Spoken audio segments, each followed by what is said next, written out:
Good evening to all. This is Michael James. मैं आप सभी का स्वागत करता हूं इस प्रिंस इंग्लिश स्पोकन चैनल पर। छोटा सा इंट्रोडक्शन, मेरा नाम माइकल जेम्स है और मैं पिछले 20 साल से इंग्लिश पढ़ा रहा हूं और जो मैंने अनुभव किया है बस वो अनुभव ही मैं आपके साथ शेयर करना चाहता हूं और कोशिश करना चाहता हूं कि इंग्लिश को बहुत आसान तरीके से आपके सामने प्रस्तुत किया जाए ताकि आप भी फील कर सकें कि इंग्लिश बहुत आसान है। जैसे पूरे वर्ल्ड में बोला जाता है English is the easiest language. अब ज़्यादा मोटिवेशन ना देते हुए सिर्फ हम मुद्दे की बात करेंगे, वो है हमें इंग्लिश कैसे सीखना है। आई होप आप सभी लोग रेडी हैं। बस ऐसा फील कर रहा हूँ कि you all are sitting before me, है ना। आप भी फील कर रहे हैं ना, मैं आपके साथ बैठा हूँ क्लास में, नोट बैठा हूँ, पढ़ा रहा हूँ और आप सभी लोग पढ़ रहे हैं। ठीक है, शुरुआत करेंगे तो जैसे आप देख पा रहे हैं कि शुरुआत में सभी टीचर ऐसे पढ़ाते हैं कि भाई पूरे पार्ट्स ऑफ स्पीच बताएंगे और बताना भी चाहिए। This is important in the beginning. शुरुआत में ये जरूरी है। सॉरी। तो यहाँ पे देख पा रहे हैं नाउन, सबसे पहले आपको दिख रहा है नाउन, दूसरे देखिए pronoun, verb, adverb, adjective, preposition, conjunction और इंटरजेक्शन। एक चीज मैं क्लियर कर दूं, प्रोनाउंसिएशन इज ऑल्सो इंपॉर्टेंट, लेकिन इतना इंपॉर्टेंट नहीं है कि उसके वजह से हम सीखना ही शुरू ना करें। तो हम पहले थोड़ा सा इंग्लिश सीख लें, ठीक है, फिर हम प्रोनाउंसिएशन पे भी बात करेंगे, इडियम्स, फ्रेसेस, फ्रेजल वर्ब, इन चीज़ों का भी आप पार्ट रखिए। थोड़ा सा आप कॉन्फिडेंस लाइए इंग्लिश में ना, बस वही हमें करना, ये चीज़ों को अभी नहीं पकड़ना। ईजी टू डिफिकल्ट चाहेंगे, ठीक है। शुरुआत फिर से करते हैं। Noun, pronoun, verb, adverb, adjective, preposition, conjunction और इंटरजेक्शन।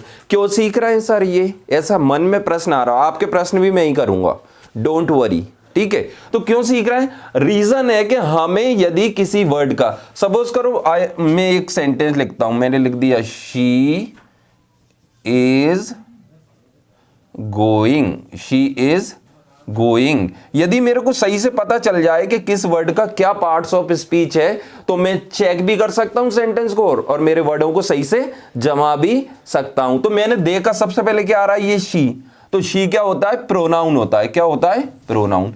ये इज मेरा क्या है? हेल्पिंग वर्ब है और ये क्या है? मेन वर्ब है। तो ये दोनों मिलके क्या बना रहे हैं? मेरा वर्ब बना रहे हैं। तो मैं सब्जेक्ट के बाद वर्ब लिखता हूं, इसीलिए मैंने यहां पे लिखा है। अब मैं वर्ब को आगे तो नहीं लिख सकता ना, तो ये इसीलिए हम सीख रहे हैं पार्ट्स ऑफ स्पीच ताकि सही जगह मिल सके वर्ड को और हमारा सेंटेंस क्या लगे? बिल्कुल ब्यूटीफुल लगे।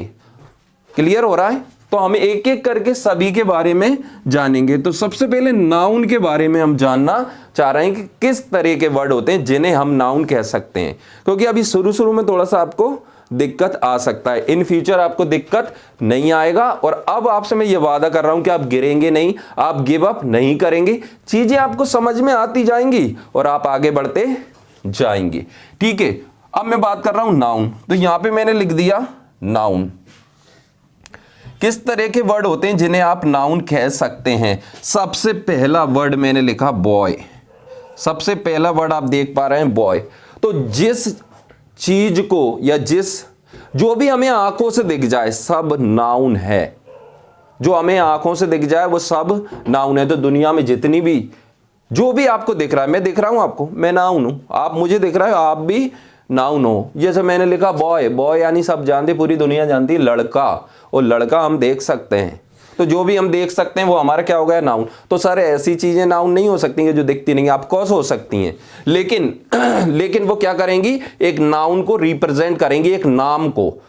तो वैसे तो इतना ही बताया जाता है कि यदि कोई नेमिंग वर्ड है तो वो नाउन है, लेकिन थोड़ा सा चीजों को अलग करेंगे तभी जाके हमें सफलता मिलेगी। Smart we have to use to get success. अलग तरीका यूज करना है सफलता पाने का। ओके, तो सर ऐसे कौन से वर्ड हैं जो दिखेंगे नहीं? तो उनमें से एक मैंने लिख दिया, ऐसे हजारों वर्ड हो सकते हैं। ऑनेस्टी नाम तो है ना, ऑनेस्टी यानी ईमानदारी, दया, उदारता, क्षमा, करुणा, बहादुरी। सर हिंदी पढ़ाने लगे ना, पहले हिंदी से ही जाएंगे ना, अब इनके इंग्लिश वर्ड हम धीरे धीरे सीखते जाएंगे। उनमें से एक मैंने लिख दिया ईमानदारी। सॉरी, ईमानदारी मतलब ऑनेस्टी दिखेगा नहीं, लेकिन फील तो कर सकते हैं ना। नेम तो दर्शा रहा है ना, किसी का नाम तो बता रहा है, इंसान का नाम नहीं है, जगह का नाम नहीं है, लेकिन नाम फिर भी है।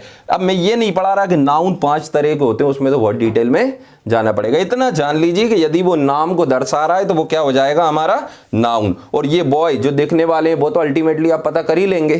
क्लियर है सर, ये तो हमें समझ में आ गया। एक और नया नाउन शायद आपको पता ना हो, मैं बताता हूं। एक तो TO2 के बाद फर्स्ट फॉर्म, ये भी नाउन कहलाएगा। और एक होता है फर्स्ट फॉर्म में जब ING ऐड कर देते हो तो भी ये भी नाउन कहलाएगा। सर ये तो फोर्थ फॉर्म है, आप इसे नाउन क्यों कह रहे हो? ये मैं बाद में क्लियर करूंगा कि ये फोर्थ फॉर्म कब है और नाउन कब है। अभी इतना जान लो कि ये भी नाउन का काम करता है और ये बनावटी नाउन है, ये नकली नाउन है, लेकिन नाउन का काम करने तो आ जाता है चाहे जब। तो जैसे सर एग्जाम्पल दे दीजिए, तो मैंने लिख दिया यहाँ पे प्लेइंग, मैंने लिख दिया प्लेइंग।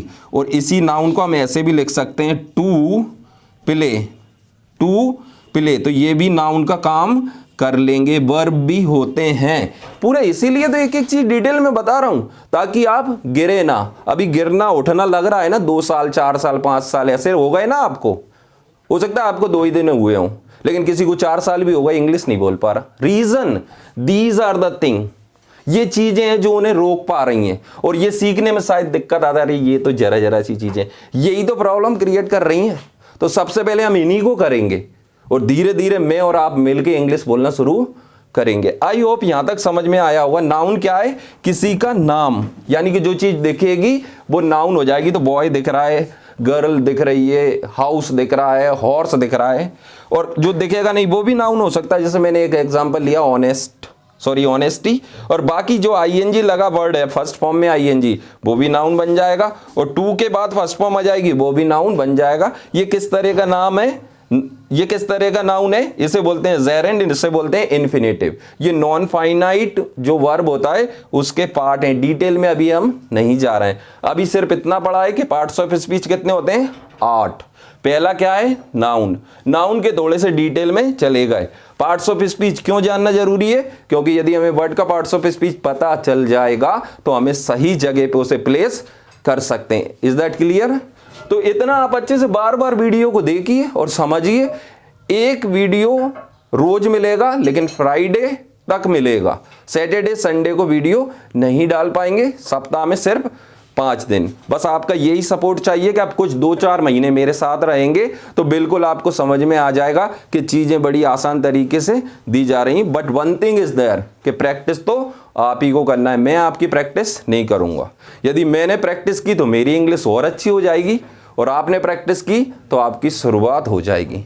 तो इसी चीज के साथ आज का वीडियो यहीं पे समाप्त करते हैं। Good night, thank you for watching this video.